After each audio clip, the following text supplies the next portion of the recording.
Hello and welcome to The Excerpt. I'm Dana Taylor. This year marks 60 years since the assassination of Malcolm X, a civil rights leader who pierced the consciousness of a racially divided nation.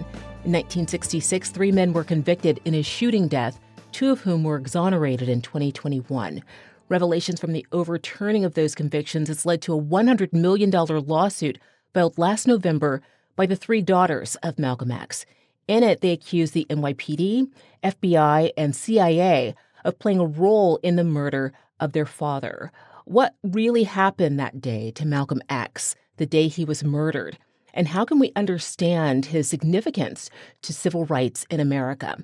Here to discuss the 60-year legacy of Malcolm X is Peniel Joseph, an American scholar, teacher, and public voice on race issues, especially the history of the Black Power movement. He's also the author of the upcoming title, Freedom Season: How 1963 Transformed America's Civil Rights Revolution. Thanks for joining me, Peniel. Great to be here, Dana. I want to start by having you set the stage for our audience here. Who was Malcolm X and what was his significance to the civil rights movement? Well, Malcolm X is really the revolutionary leader of the struggle for Black dignity in the 1950s and 1960s. So we usually think of him as the counterpart to Dr. Martin Luther King Jr. He's somebody who believed in a Black political self-determination.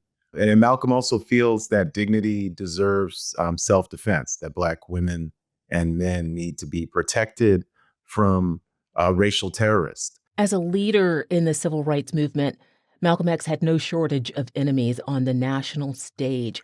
How did those in positions of power regard him? American counterintelligence officials, from the FBI to the New York Police Department's Bureau of Special Services, really surveilled Malcolm X and viewed him as subversive, viewed the organization he was part of, the Nation of Islam, as subversive, as anti-white and anti-American. Civil rights leaders were of 2 minds about Malcolm X, including Dr. King. On the one hand, they publicly refuted what they perceived as an overly pessimistic view of American race relations. On the other, they felt that Malcolm served a role by showing white America an alternative path away from King's philosophy of nonviolence.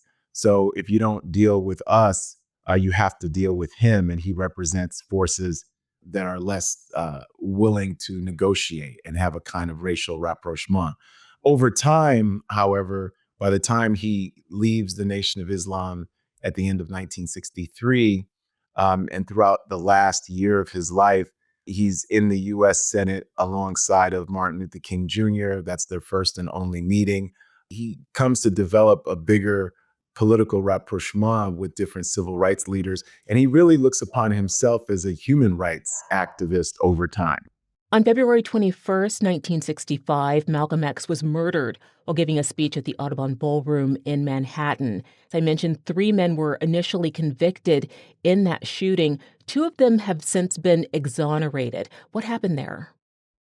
Well, it was later discovered that the 2 who were exonerated were actually not at the Audubon Ballroom when Malcolm was assassinated. So they were not connected to the assassination.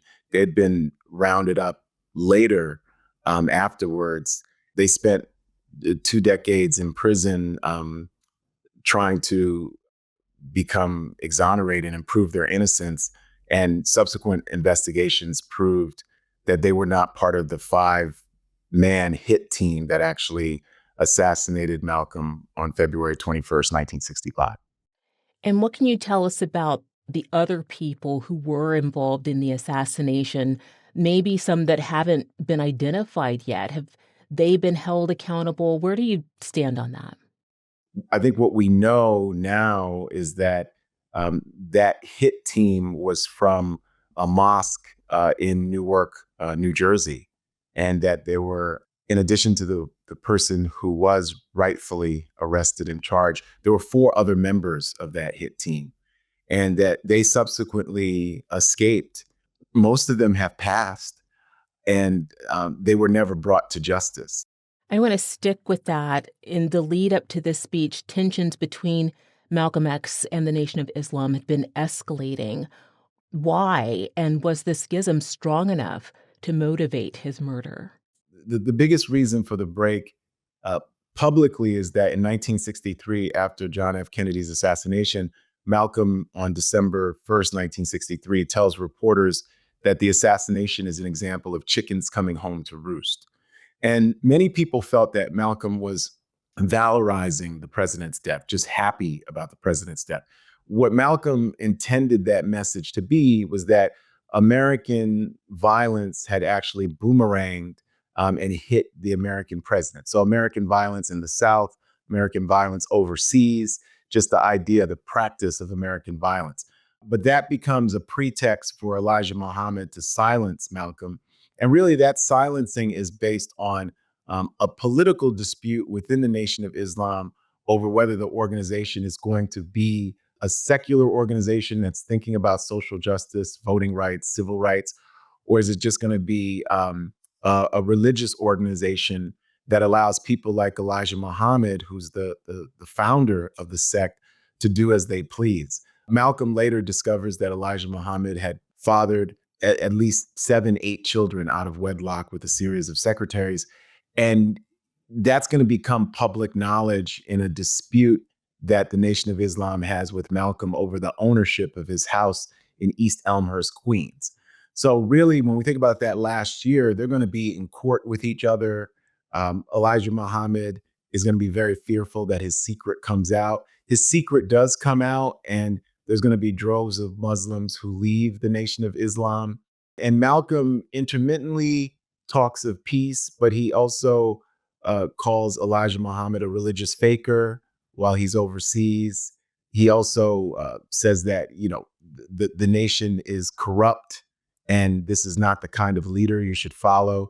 And he becomes an Orthodox Muslim. He takes the Hajj pilgrimage in the spring of 1964 and becomes really this very secular figure who is meeting with Muslim and Arab and African leaders throughout the African and the Middle Eastern and the European continents. So, what's so interesting about Malcolm that last year is that he becomes this figure who is coalescing different parts of anti colonial struggles all across the world.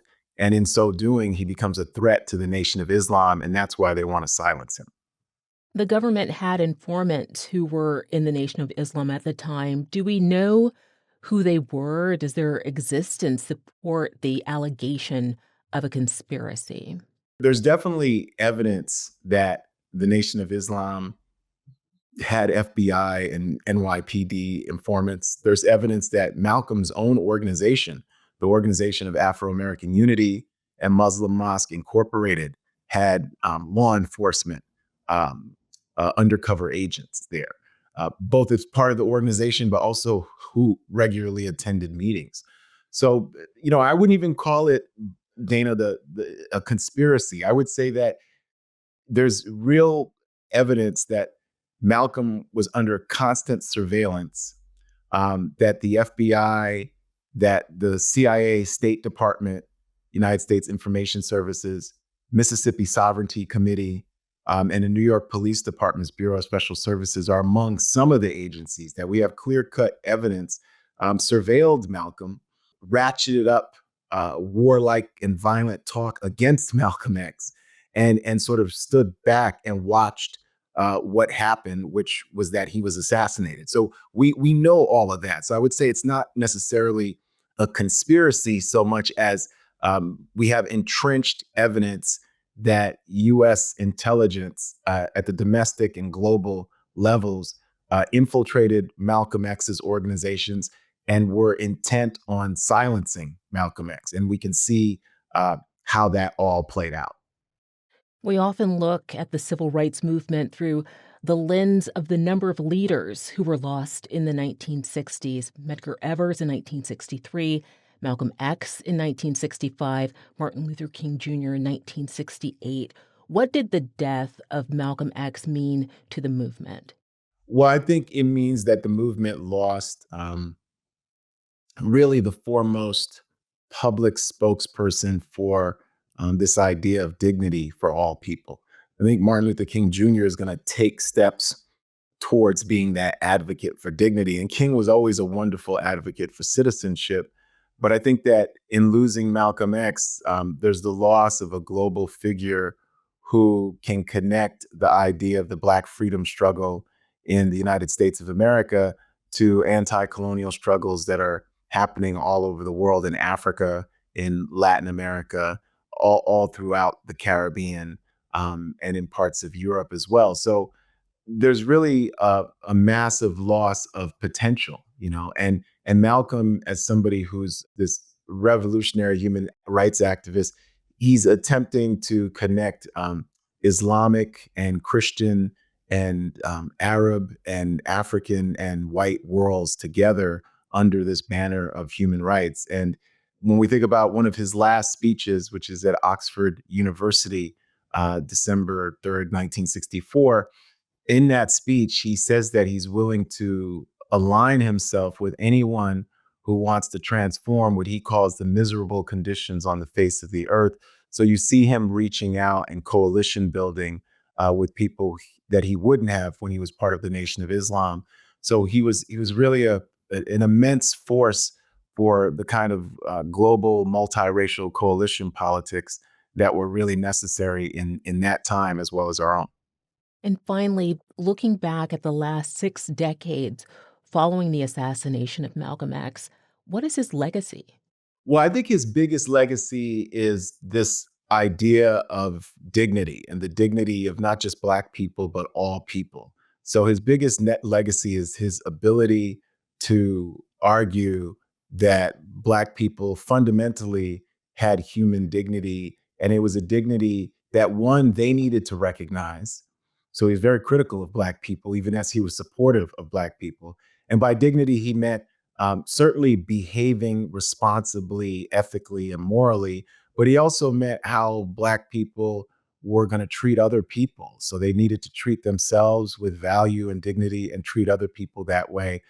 But then it's also a message to the wider world and in America, white America as well, that Black people were worthy of dignity and needed to be treated as such. And through that message of dignity, Malcolm is talking about transforming our conscious minds and transforming institutions politically and socially and economically. But it all starts with this recognition of human dignity. So I think the biggest legacy that Malcolm gives us is this recognition of our internal human value, and the fact that once we recognize that, we're in a better position to do the right thing. Because he always says that where he went wrong was that he lacked human dignity. And it becomes a radical, even revolutionary legacy because Malcolm X connects human dignity to what really Dr. King called a revolution of values that would transform the world and alleviate poverty, racism, marginalization, economic displacement. All those different things start with human dignity. And it starts with each of us recognizing that dignity in ourselves and in turn in others. Neil, thank you so much for being on The Excerpt. Thank you for having me. Thanks for watching. I'm Dana Taylor. I'll see you next time.